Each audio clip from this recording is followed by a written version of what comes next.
नमस्कार दोस्तों, आप सभी कैसे हैं। उम्मीद करता हूं कि काफ़ी अच्छे होंगे। आज हम आए हुए हैं राजस्थान के अलवर ज़िले के अंदर एक गांव है जिसका नाम है गहनकर गांव। अलवर से महज 40 से 45 किलोमीटर की दूरी पर स्थित ये कमलनाथ बाबा का आश्रम है। यहाँ पर आज हम आए हुए हैं। बताना चाहूँगा कि देखिएगा, इस तरह से फुलवारी से घिरा हुआ यह एक विलेज जो कि तिलदारा तहसील के अंदर पड़ता है।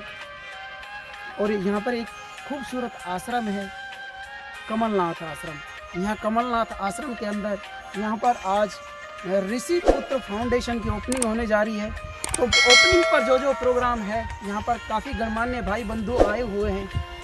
सब चीज़ से मैं आपको अवगत कराऊंगा। तो दोस्तों, इस वीडियो के साथ बने रहिएगा। वीडियो को ज़्यादा से ज़्यादा शेयर करते रहें।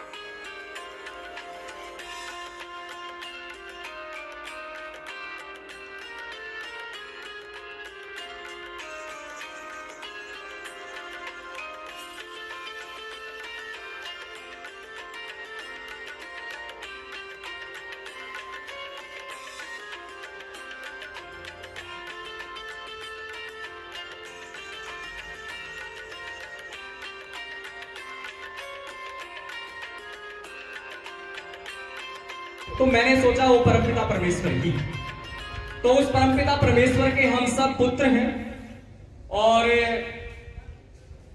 जैसे किसी का पिता मान लीजिए कलेक्टर है, तो उसको कहते हैं कि कलेक्टर का बेटा उसके बेटे को। हम सब ऋषियों के बेटे बेटियां हैं, तो हमें कहते हैं कि हम ऋषि पुत्र हैं। लेकिन कलेक्टर जिसका बाप उसके बेटे के सामने बड़ा जोब होता कि उसे किसी एक बहुत बड़े विभाग का, या एक हम ऐसा मान सकते हैं कि उसे चीफ सेक्रेटरी होना है, तब तो बात बने। तो नहीं तो हम उसे कलेक्टर का बेटा ही कहेंगे। तो ऋषि पुत्र जब ये नाम हमारे सामने रहता है, तो हमें ये एक सुझाव मिलता है कि हम सबको ऋषि होना। हम सब ऋषि पुत्र हैं और अब हम सबको ऋषि होना, और ऋषि हुए बिना पिंड छूटेगा नहीं, इसलिए सबको ऋषि होना है।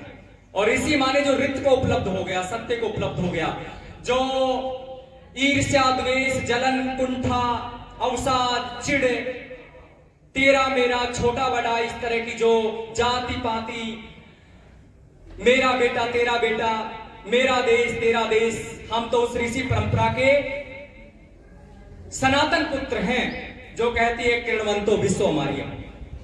पूरी दुनिया को हम श्रेष्ठ बनाएंगे, पूरी दुनिया को सभ्य और सुसंस्कृत बनाएंगे, सुशिक्षित बनाएंगे। तो ऐसे में अब हमारा ये परम दायित्व बनता है, ये नाम हम साथ लेकर के जाएं। और ये कुछ नहीं है, ये छोटा छोटा छोटा छोटा, ये मानवीय दुर्बलता छोड़ दोगे तो तुम विराट को उपलब्ध हो जाओगे। बताओ कौन नहीं चाहता विराट को उपलब्ध होना? सब चाहते हो विराट को उपलब्ध होना। सब चाहते हो कि तुम्हारा वैभव उस परमपिता परमेश्वर के लोक में तुम्हारा वैभव गूंजे। ऐसा बताइए मुझे, कौन इस सनातन धरती का सनातन पुत्र कौन नहीं चाहता? बताइए। सब चाहते हैं कि विराट को उपलब्ध हो जाएं। तो विराट को यदि उपलब्ध हो जाना चाहते हो तो ईर्ष्या को छोड़ दो, जलन को छोड़ दो, कुंठा को छोड़ दो। यदि तुम चाहते हो कि जैसे हमारे ऋषि कथन करते हैं कि यथा पिंडे तथा ब्रह्मांडे, जो इस ब्रह्मांड में वो इस पिंड में भी मौजूद है, तो फिर ब्रह्मांड से अपने को अलग कैसे समझते हो? हमारी भारत की संस्कृति तो वो है जो चांद को मामा कहकर के बच्चों को संस्कारित किया करती थी, सूरज को दादा कहकर के संस्कारित किया करती थी। और जब हम उनसे संबंध जोड़ लेते हैं, हम वो ही हैं, हम चांद हैं। We are moon, we are celestial bodies, we are river,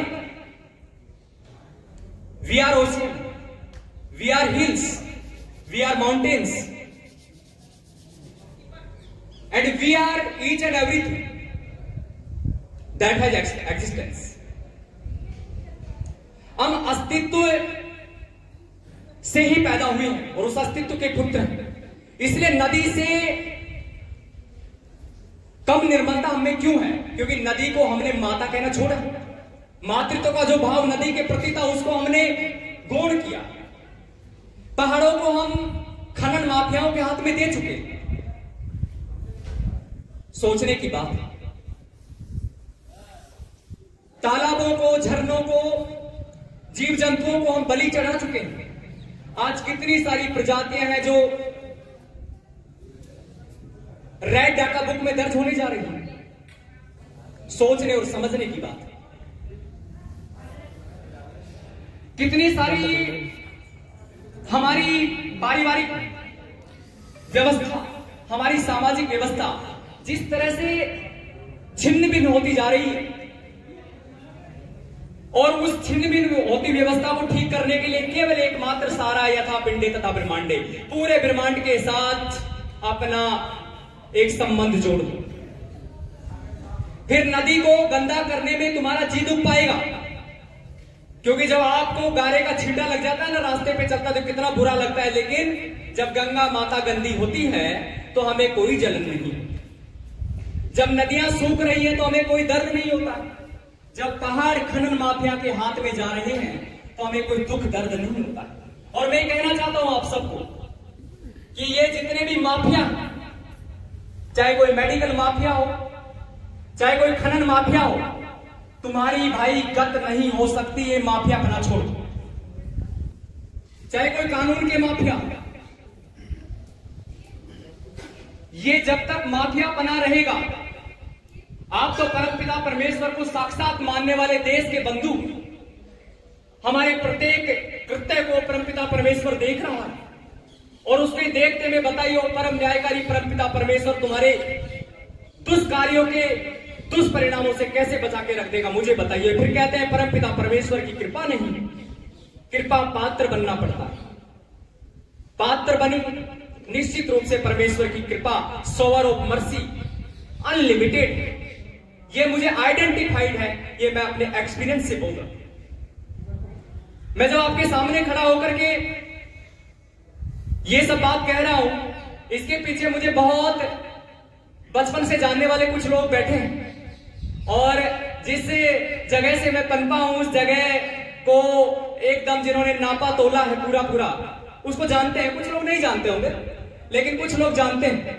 वो जानने वाले जान सकते हैं कि सचमुच ये जो आज एक दिव्यता का दर्शन कर पा रहे हैं, ये छोटा सा बघेरी का बालक ये इतनी दिव्यता लेकर के कहां से आया है। तो मैं यही कहता हूं, मैंने ईर्ष्या छोड़ी, मैंने द्वेष छोड़ा है, मैंने जलन छोड़ी है, मैंने राजनीतिक द्वेषता छोड़ी है, और मैंने हवा से, पानी से, सूरज से, चांद से प्रार्थना पूर्वक उनके साथ भाई बंधुपना जोड़ा। यदि तुम भी नदी के साथ जुड़ जाओगे तो बहने लग जाओ, और सागर के साथ जुड़ जाओगे तो फिर विशाल अथाह सागर के धनी बन जाओ। और जब तुम इन चीजों के साथ सेपरेशन का भाव रखोगे, you have the emotions of separation, फिर क्या? फिर कुछ नहीं, फिर सब कुछ नष्ट ही है।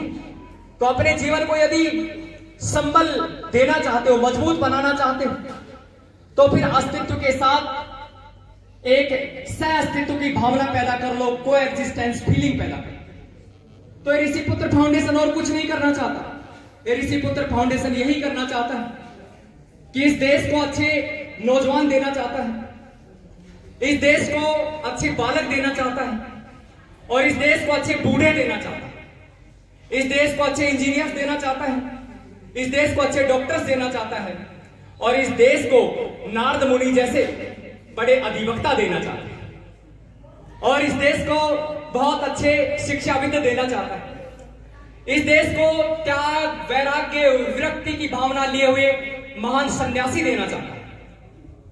ये पूरा व्यवस्था को पनपाने की दिशा में ऋषि पुत्र काम कर रहा है। ये कोई लाभ कमाने की संस्था नहीं है। ये संस्था इस तरह से नहीं चाहती कि आचार्य अनिल देव इस संस्था को इस तरह से कर रहे हैं। नहीं, ये परमपिता परमेश्वर की संस्था है, आचार्य उचार्य कुछ नहीं है। और ये जो भाव यदि कहीं पैदा हुआ, आचार्य था ही कुछ नहीं है, ये तो बघेरी में ऐसे ही ऐसे ही मोरदा कोटपुतली रह रहा के ऐसे ही बड़ी मुश्किलों से बड़ा हुआ है, ऐसे ही बहुत सारी आफतें दिक्कतों को झेलते झेलते झेलते झेलते चलता गया और बस फिर पता नहीं क्या हुआ, मुझे नहीं पता उन सब चीजों की। मैं भी नहीं कह सकता कि ये सब किस व्यवस्था ने, किस परम तत्व की परम ताकत ने मुझे शक्ति दी है, मैं नहीं कह सकता। अब मुझे एक शक और संशय वाली जो स्थिति है वो परमपिता परमेश्वर ने मेरी मेटी है, ब्रह्म की स्थिति को मेरा मेटा है। और मुझे परमेश्वर में इतनी अगाध श्रद्धा है कि कितनी भी दिक्कतें आती हैं, कितनी भी आफतें आती हैं, कौन लोग कहते हैं क्या ठीक है, कौन लोग कहते हैं नहीं ठीक है, लेकिन उसके बावजूद भी परमेश्वर कहता है बेटा तू ठीक है, चलता है। और फिर मैं चलता रहता हूं। अब ये पता नहीं किस तरह से कान में चुपड़े कह के जाता है, मैं भी नहीं जानता, लेकिन वो कह देता है शायद, नहीं तो मैं इतना कमजोर सा बालक शायद इस तरह का साहस, इस तरह की हिम्मत नहीं कर सकता। तो उस परमेश्वर की शरणागति में एक एक बालक को, एक एक बच्चे को, एक एक बूढ़े को ले जाने के लिए एक कृत संकल्पित चाहता है ऐसे इंजीनियर्स पैदा करना जो इंजीनियरिंग में एपिटोम स्थापित करें, लेकिन उस एपिटोम को स्थापित करने के बाद खुद जमीन पे दरी पे बैठ करके अपना जीवन जिए और 2 टाइम की जैसी भी रोटी मिल जाए खा करके और भारत माता की पूजा करें, भारत माता की आराधना करें। ऐसे इंजीनियर्स, ऐसे डॉक्टर्स, आजकल डॉक्टर्स हो गए, गरीब जाता है इलाज के लिए, क्या बात है, एक गरीब इलाज के लिए जा रहा है। हाँ नहीं, ऐसा तो सचमुच नहीं होता है। अभी मेरे पिछले दिनों आईआरसीटी मेरी एक जाड़ की हो गई, क्योंकि मैं काफी दिनों से काफी सारी दिक्कतों से गुजरा था। तो मैं साहब एक डॉक्टर साहब के पास गया, हमारे डेंटिस्ट, हमारे हॉस्पिटल के इंचार्ज, हमारे सीएचसी के। तो मैंने कहा कि भाई मेरे पास रुपया डेली तो है नहीं, और तेरे को करना है तो कर दे, रुपया तो कहां से लाऊं, मैं कुछ करता ही नहीं ऐसा रुपये का काम। तो डॉक्टर साहब बोले भाई आप आपसे मांग ही कहां रहे हैं। मैंने कहा हाँ ऐसे ही डॉक्टर हमें तैयार करने, मांग ही नहीं रहे ये जो मांगने वाले हैं। तो उन्होंने फिर पूरा अपने कैबिन पे ले जाके, अपने रूम पे, ना कि हॉस्पिटल में भी काम नहीं किया, अपने रूम पे ले जाके बढ़िया तरीके से। तो मैंने कि भाई हमारा तो अपना कोई अस्तित्व है नहीं, हम तो उस अस्तित्व के साथ अस्तित्वित हो गए हैं, और यदि उस अस्तित्व की आपको चिंता तो इस बालक की भी चिंता करो, बस ज्यादा कुछ कहने की आवश्यकता नहीं। तो यदि चाहते हो, कुछ को लगता है ये तो बाबा जी है, ये तो लाल कपड़े पहन रखा है, दाढ़ी वाड़ी इसकी बड़ी हुई है, बावड़े की तरह रहता है, कटिंग पता नहीं कितने दिन पहले कराई थी, तो कोई इसका तो कुछ नहीं है, ये क्या बच्चे तैयार करेगा, ये कोई इंजीनियर तैयार करेगा, ये कोई डॉक्टर तैयार करेगा, ये हमारे बच्चों को अच्छे स्पीकर बनाएगा, ये तो उनको लगता है अरे बाबा जी अरे मेरे भाई थोड़ा बहुत गर्व करना सीखो, हम ऋषियों की संतान। तो ऐसा कुछ भी नहीं है। आपके बालकों को इस भूमि से वो बालक तैयार करेंगे जो यूएनओ में खड़े होकर बोलेंगे, जो आपकी जितनी भी इंटरनेशनल ऑर्गेनाइजेशंस हैं उनके मंच पे जाकर के अपनी आवाज मजबूत इरादों के साथ और मजबूत भाव के साथ बुलंद करेंगे। भारत की संसद में जाकर तुम्हारी आवाज उठाएंगे और अनेक विधायी शक्तियों को जनमानस के भले के लिए, कल्याण के लिए समर्पित करेंगे। ऐसी पीढ़ियां हम इस संस्थान के माध्यम से इस समाज को देना चाहते हैं। कोई भीख मंगे पैदा करके नहीं देना चाहते, जो अपने आप में गौरव करें, अपनी संस्कृति पे गर्व करें, अपनी व्यवस्थाओं पे गर्व करें, और फिर भारत के लिए, भारत माता के लिए, जिस तरह से हमारे पूर्वज जिस मार्ग पे चले, मर्यादा पुरुषोत्तम श्री राम से लेकर के और महाराष्ट्र में जन्मे वीर सावरकर से लेकर के और शिवाजी महाराज और समर्थ गुरु रामदास, और एक हमारी लंबी जो वेदांतिक परंपरा और परम पूज्य बाबा कमलनाथ जी ने जिस व्यवस्था को खड़ा करने के लिए अपना पूरा जीवन 1 लाइफ 1 मिशन गुजार दिया, ऐसे पूज्य महाराज श्री को सच्ची श्रद्धांजलि देने का इस गांव वासियों के पास एक बेहतरीन अवसर आया है। ऐसा मैं आपसे जरूर विनती करता हूं। पूज्य महाराज श्री ने पूरा जीवन अपना इसी व्यवस्था को खड़ा करने के लिए लगाया। आज पूज्य महाराज श्री सशरीर यहां मौजूद नहीं, लेकिन कहीं ना कहीं वो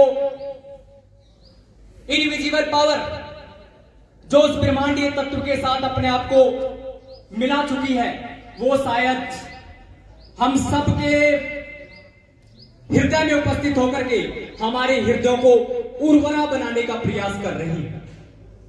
तो यह छोड़िए ईर्ष्या, द्वेष, जलन जो भी कुछ है, और अच्छे कार्य के लिए समर्पण भाव से लग जाए। कोई दिक्कत नहीं है, कुछ नहीं है, कुछ लेना नहीं, कुछ देना नहीं, कुछ जाना नहीं, कुछ नहीं है। इस व्यवस्था के साथ अपने आप को समर्पित कर दोगे तो फिर कुछ नहीं है। तुम्हारा शरीर मर जाएगा, तुम नहीं मरोगे। तुम्हारी मन बुद्धि काम आ जाएगी। भैया कितना बुद्धिमान आदमी था वो, कितनी पवित्र मानसिक स्थिति को लिए हुए वो बालक था, वो नौजवान था, वो बूढ़ा था, और आज उस बुद्धि से इस राष्ट्र को कितना यश मिला है, इस राष्ट्र की कितनी कीर्ति बढ़ी है। वैसा गौरव यदि आपको प्राप्त करना है तो पूज्य महाराज श्री लगातार अंतरिक्ष से आपको आशीर्वाद दे रहे हैं। इस गांव के वासियों को भी, और जो दूर दूर से जो भी सज्जन बंधु आए हैं, उन सबको मैं कह देना चाहता हूं, इस आश्रम में एक बड़ी अद्भुत आध्यात्मिक शक्ति है। उसका अनुभव मैंने किया, किसी ने किया ना किया। मैंने अपने लिए कुछ नहीं चाहा इस आश्रम से।